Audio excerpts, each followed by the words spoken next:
This happened to me last summer. Something unexpected happened between my mother-in-law, Emma, and me. We had planned a simple trip to my cabin, a place Franca, my wife, usually visited more than I did.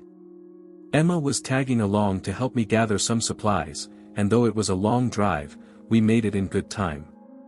As we neared the cabin, the sky darkened, and a light drizzle began. By the time we arrived, the rain had turned into a downpour.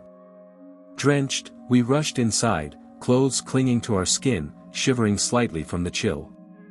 I quickly set the kettle on the stove, eager for something warm, while Emma went to freshen up. I wasn't often at the cabin, and my wardrobe there was limited. I rummaged through Franca's things, searching for anything Emma could wear. The closet held a few of Franca's clothes, but nothing for me. In a moment of desperation, my eyes landed on Franca's robe. It felt ridiculous, but with no other choice, I slipped it on, feeling the soft fabric against my wet skin.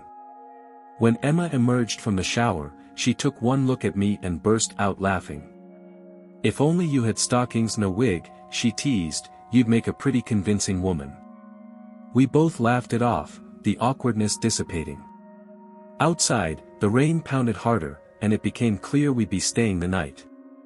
Driving back in the storm was out of the question. We called home to let everyone know, then settled down to warm ourselves with tea. As I searched the cupboards for something else to lift our spirits, I found an unopened bottle of whiskey and a half-empty bottle of wine. We started with the wine, filling our glasses, and chatting. The warmth of the alcohol seeped into us quickly, loosening our conversation, which drifted from light-hearted topics to deeper, more personal ones about family and life. After a few glasses, the cabin felt cozier, our inhibitions slipping away. I pulled out a deck of cards and suggested we play a game. Emma grinned and asked, "What's the wager?" Without thinking, I jokingly said, "Clothes." She raised an eyebrow, amused, but agreed to play. At first, I let her win a few rounds, but as the night wore on and the whiskey flowed, my competitive streak took over. One by one, Emma lost round after round, and with each loss, we laughed harder. The absurdity of the situation, her losing, me in a robe, made it all the more hilarious. But then something shifted. The laughter faded, and we sat in silence, staring at each other.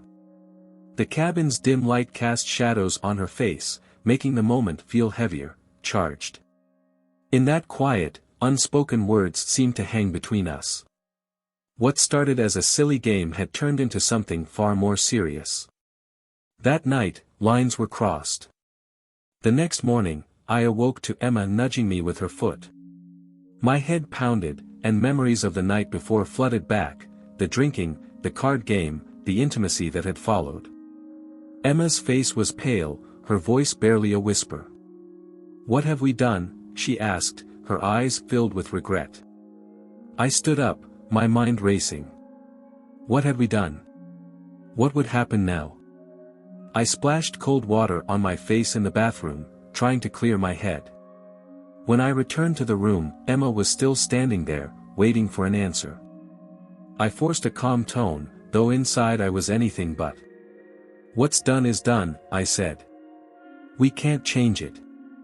If we stay quiet, no one will ever know." Emma hesitated but then nodded in agreement. We spent the next hour cleaning up, erasing all signs of the night before, the bottles, the cards, any hint of the secrets we'd now buried. By the time we left the cabin, it felt as though the storm had passed, taking the events of that night with it. As we drove home, the silence between us was louder than any words we could have spoken. And though we never spoke of that night again, I knew it was something neither of us would ever truly forget.